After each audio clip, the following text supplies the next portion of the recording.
ప్రభువైన యేసుక్రీస్తు నామానికి మహిమ కలుగును గాక. దేవుడిచ్చిన మరొక అవకాశాన్ని బట్టి ఈరోజు వాక్య భాగాన్ని మనం ధ్యానం చేద్దాం. లూకా శుభవార్త 15వ అధ్యాయం 17 నుంచి 19 వచనాలు.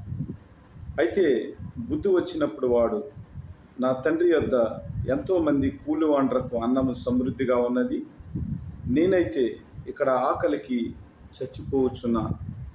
నేను లేచి నా తండ్రి వద్దకు వెళ్ళి, తండ్రి, నేను పరలోకమునకు విరోధముగాను నీ ఎదుట పాపం చేసి తిని ఇక మీదట నీ కుమారునని అనిపించుకున్నటకు యోగ్యను కాను.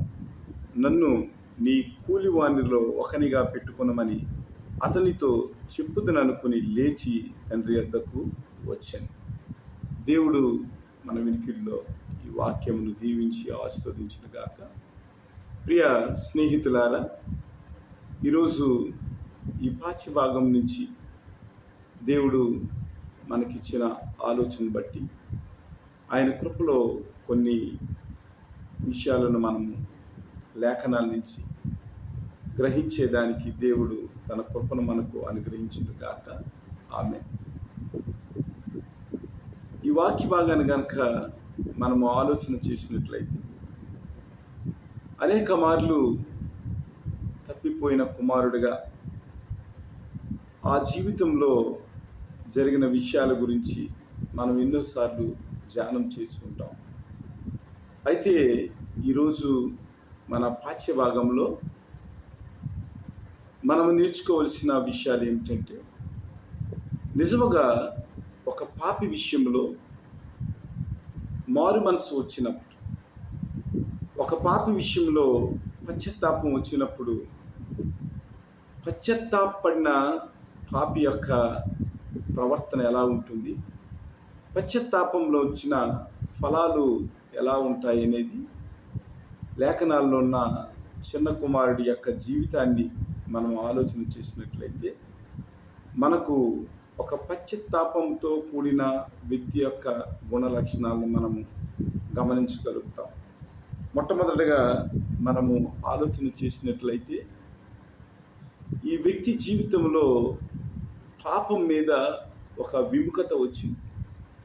అనగా పాపం యొక్క స్థితి నుంచి తండ్రి వైపుకు ఆకర్షింపబడిన వ్యక్తిగా కనపడుతున్నాడు. అతని జీవితంలో నేను లేచి నా తండ్రి వద్దకు వెళ్ళి, తండ్రి, పరలోకమునకు విరోధముగాను నీ ఎదుట పాపం చేసి తిని అని పాపము ఎడల తనకున్న విముఖతను, ఒక వ్యక్తి జీవితంలో దేవుని యొక్క మాట ఫలించినప్పుడు, లేదా దేవుని యొక్క వాక్యము అతన్ని ఆకర్షించినప్పుడు, అతని జీవితంలో మొట్టమొదటిగా పాపమును గూర్చిన ఆ విముఖత మనము చూడగలుగుతాం.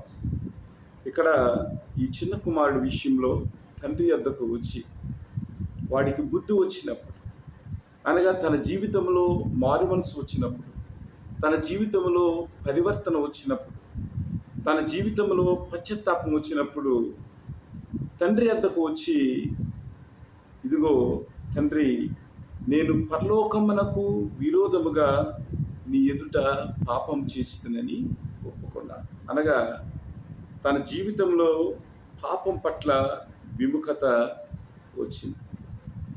నిజంగా పాపి జీవితంలో పాపం పట్ల విముఖత, లేదా పాపం చేయకూడదనే ఆ గొప్ప ఆలోచన వచ్చినప్పుడు దేవుని యొక్క చిత్తంలోనికి, దేవుని యొక్క పరిశుద్ధతలోనికి మనము మన జీవితాలను నడిపించుకునే ఒక గొప్ప ధన్యత నిజమైన పరివర్తనలో, నిజమైన పశ్చాత్తాపంలో దేవుడు మనకు అనుగ్రహిస్తాడు.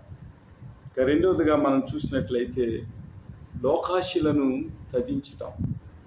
అనగా అప్పటి వరకు ఆ కుమారుడు తండ్రి యొక్క మాటలను వినక, తండ్రి చెప్పిన క్రమశిక్షణలో లేక లోకం వైపు పరిగెత్తాడు. ఎప్పుడైతే తన జీవితంలో లోకం పరిస్థితి, ఈ లోకంలో ఉన్న స్థితి తాను గ్రహించినప్పుడు లోకం యొక్క స్థితి తన జీవితానికి ఏమాత్రం కూడా యోగ్యత కాదని తెలుసుకుని లోకాశలను విడిచిపెట్టి దేవుని చేత ఆకర్షించబడిన వ్యక్తిగా, లేదా తండ్రి చేత ఆకర్షించబడిన కుమారుడిగా ఈ కుమారుడి యొక్క జీవితాన్ని మనం చూస్తూ ఉంటాం. మరి మొదటి యోహాను 2:5 మనం చూసినట్లయితే, ఈ లోకమునైనను లోకములో ఉన్నదంతను మీరు ప్రేమించుకుడి, ఎవడైనను లోకమును ప్రేమించిన యెడల తండ్రి ప్రేమ వానిలో నుండదు అంటున్నాడు. కుమారుడు తండ్రిని ప్రేమించకుండా బయటికి వెళ్ళిపోయాడు, లోకాన్ని ప్రేమించాడు. కానీ పశ్చాత్తాపడినప్పుడు తనలో తండ్రి ప్రేమ ఏమిటో అర్థమైంది, తిరిగి తండ్రి దగ్గరికి వచ్చినట్లుగా మనం చూస్తాం. అనగా ఈ లోక ఆశలను మనము విడనాడకుండా, ఈ లోక ఆశలను మనము త్యజించకుండా తండ్రిని మనం ప్రేమించలేము. ఈ లోక ఆశలు మన జీవితంలో రాజ్యము ఏలుతున్నంతసేపు మనము తండ్రి యొక్క ప్రేమను మనం గ్రహించలేము. తప్పిపోయిన కుమారుడి విషయంలో ఈ లోకాన్ని ప్రేమించినంతసేపు తండ్రి యొక్క ప్రేమను గమనించలేకపోయాడు. తండ్రి యొక్క ప్రేమ అర్థం చేసుకున్నప్పుడు లోకాన్ని విడనాడి తండ్రి వద్దకు వచ్చినట్లుగా మనం చూస్తూ ఉంటాం. అంతేకాకుండా మూడవదిగా మనం చూసినట్లయితే సాతాను నుంచి మనం వేరైపోతాం. మన జీవితంలో నిజమైన పరివర్తన, నిజమైన మారు మనసు, పశ్చాత్తాపం వచ్చినప్పుడు మనం ఏం చేస్తామంటే ఈ లోకం యొక్క చీకటి నుంచి దేవుని యొక్క వెలుగులోనికి మన జీవితాన్ని మనం నడిపించుకుంటాం. అందుకనే పేతురు రాసిన పత్రికలో మనం చూస్తూ ఉంటాం, మరి ఆశ్చర్యకరమైన తన వెలుగులోనికి పిలిచిన వాని చిత్తాన్ని మనం నెరవేర్చినట్లు, ప్రచురం చేయనట్లు రాజులైన యాజక సమూహం వలె ఉన్నామని పేతురు గారు పేర్కొంటారు. అలాగే మన జీవితంలో దేవుని యొక్క ప్రేమ అర్థమైనప్పుడు మనం ఏం చేస్తామంటే ఈ లోకానికి వేరుగా, చీకటికి వేరుగా మనం వెలుగులోనికి రాగలుగుతాం. అనగా వెలుగైన తండ్రి యొక్క సహవాసంలోనికి మనం నడిపించబడతాం. ఇక నాలుగోదిగా మనం చూసినట్లయితే దేవుని వైపు మనం మళ్ళుకుంటాం. అనగా సరి అయిన జీవితం ఏదైతే ఉందో, మనకు ఎక్కడైతే భద్రత కలిగిన జీవితం, ఎక్కడైతే సమృద్ధి కలిగిన జీవితం, ఎక్కడైతే మనకు విలువ కలిగిన జీవితం వస్తుందని మనం ఎప్పుడైతే మనం గ్రహించగలుగుతామో, అప్పుడు మనము తండ్రి వద్దకు మరలినప్పుడు మనము యోగ్యకరమైన సరి అయిన జీవితాన్ని మనం పొందుకోగలుగుతాం. ఈ చిన్న కుమారుడి విషయంలో వాడికి బుద్ధి వచ్చినప్పుడు తండ్రి ఇంటికి వెళ్ళాలనే ఒక ఆలోచన వచ్చింది. అనగా ఈ లోకం యొక్క ఆశలను విడిచి తండ్రి వైపుకు తన జీవితాన్ని నడిపించుకున్నప్పుడు సరి అయిన జీవితాన్ని ఎన్నుకున్న వ్యక్తిగా కనపడుతున్నారు. మన జీవితంలో కూడా ఈ లోకాన్ని విడిచిపెట్టినప్పుడు, ఈ లోక ఆశలను విడిచిపెట్టినప్పుడు, ఈ లోకాన్ని విడిచిపెట్టి దేవుని వైపుకు మనము మరలినప్పుడు దేవునిలో సంతోషము, దేవునిలో సమృద్ధి, దేవునిలో ప్రశస్తమైన ఈవులను మనం పొందుకోగలుగుతాం. కాబట్టి దేవుని బిడ్డలారా, ఈ లోకాన్ని మనము ఆశించక దేవుని యొక్క సహవాసాన్ని మనం ఆశించి మన జీవితంలో నిజమైన పశ్చాత్తాపము, నిజమైన మారు మనసు వచ్చినప్పుడు ఇవన్నీ కూడా దేవుడు మన జీవితానికి అనుగ్రహించి సురక్షితమైన స్థితిలోనికి మనల్ని నడిపిస్తారు. ఎప్పుడైతే తప్పిపోయిన కుమారుడు ఈ లోకాన్ని విడిచిపెట్టి ఈ యొక్క ఆశలను త్యజించి దేవుని వైపుకి, అనగా తండ్రి ప్రేమ వైపుకి ఎప్పుడైతే ఆకర్షించబడ్డాడో తన జీవితంలో మళ్ళా ప్రశస్తమైన వస్త్రం వచ్చింది. అలాగే పోయిన అధికారానికి గుర్తుగా ఉంగరం వచ్చింది.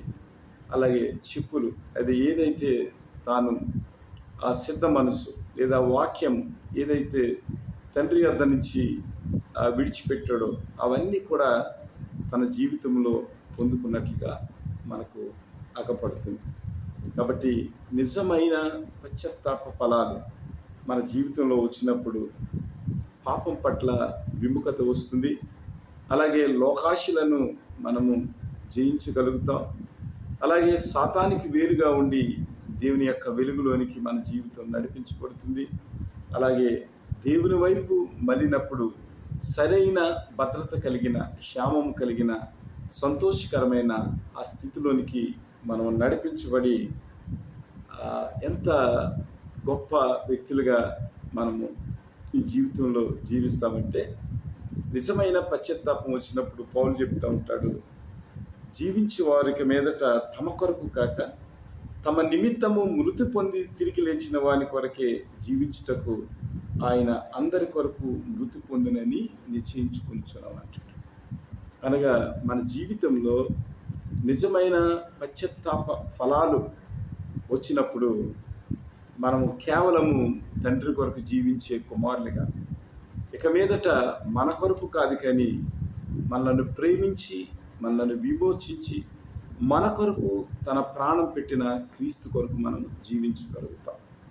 కాబట్టి అలాంటి నిశ్చయమైన, స్వార్థం లేని జీవితంలోనికి మన జీవితం నడిపింపబడినప్పుడు మనలో నిజమైన పరివర్తన వచ్చినట్లు, నిజమైన పశ్చాత్తాప ఫలాలు మన జీవితంలో అందుకున్నట్లుగా మనం గ్రహించాలి. నిజంగా మనము పశ్చాత్తాపం పొందాము, పరివర్తన వచ్చిందని అనుకుని మన జీవితంలో ఇంకా చీకట్లోనే మనం ఉంటే, ఇంకా పాపాన్ని కనుక మనం ప్రేమించినట్లయితే, ఇంకా లోకాశలను మనం విడవకున్నట్లయితే, దేవుని వైపు తిరగకుండా ఈ లోకమనే భద్రత లేని జీవితంలో మనం జీవించినట్లయితే, ఈ చిన్న కుమారుని బట్టి మన జీవితాన్ని సరి చేసుకుని, వాడికి బుద్ధి వచ్చినప్పుడు ఎలాగైతే తండ్రి ఇంటికి వచ్చి తన పాపాన్ని ఒప్పుకొని మరలా ఒక మంచి జీవితాన్ని తండ్రి వద్ద ఎలాగైతే గడిపాడో దాన్ని మనం జ్ఞాపకం చేసుకుని అట్టి జీవితాన్ని మనం జీవించే వ్యక్తులుగా, నిజమైన పశ్చాత్తాప ఫలాలు మన జీవితంలో పొందుకున్న వ్యక్తులుగా, దేవునికి మహిమకరంగా మన జీవితాన్ని నడిపించుకుందాం. అట్టి కృప దేవుడు మనకు దయచేసి మనల్ని దీవించి ఆశీర్వదించుగాక. చిన్న ప్రార్థన చేసుకుందాం. స్తోత్రం మహాగణుడ, పరిశుద్ధుడ, మీ పాదాలకు లెక్కలేని స్తుతి స్తోత్రాలు నాయన. దేవ, చిన్న కుమారుని బట్టి మేము కొన్ని విషయాలు నేర్చుకుంటానికి మీరు ఇచ్చిన కృపను బట్టి వందన. ప్రభా, పాపాన్ని నుంచి మేము దేవ విడిపింపబడి దాన్ని మేము ద్వేషించుకుంటూ ప్రభా మా స్వార్థాన్ని విడనాడి ప్రభా దేవ లోకములోనే ఆ చీకట్లో మేము ప్రయాణించకుండా నీ వెలుగులోనికి వచ్చి భద్రత కలిగిన ఒక గొప్ప జీవితాన్ని, సంతోషకరమైన ప్రశస్తమైన వస్త్రములు కలిగిన ప్రభా, నీతి వస్త్రములు కలిగిన ప్రభా, మంచి క్రియలు కలిగిన ఆ జీవితాన్ని మేము జీవించటానికి సహాయం చేసి నడిపించమని, మీరే ఘనత మహిమ పొందమని ఈ మనవులన్నీ మా ప్రభువైన యేసుక్రీస్తు నామమున అడిగి వేడుకుంటున్నాం పరమ తండ్రి. ఆమేన్.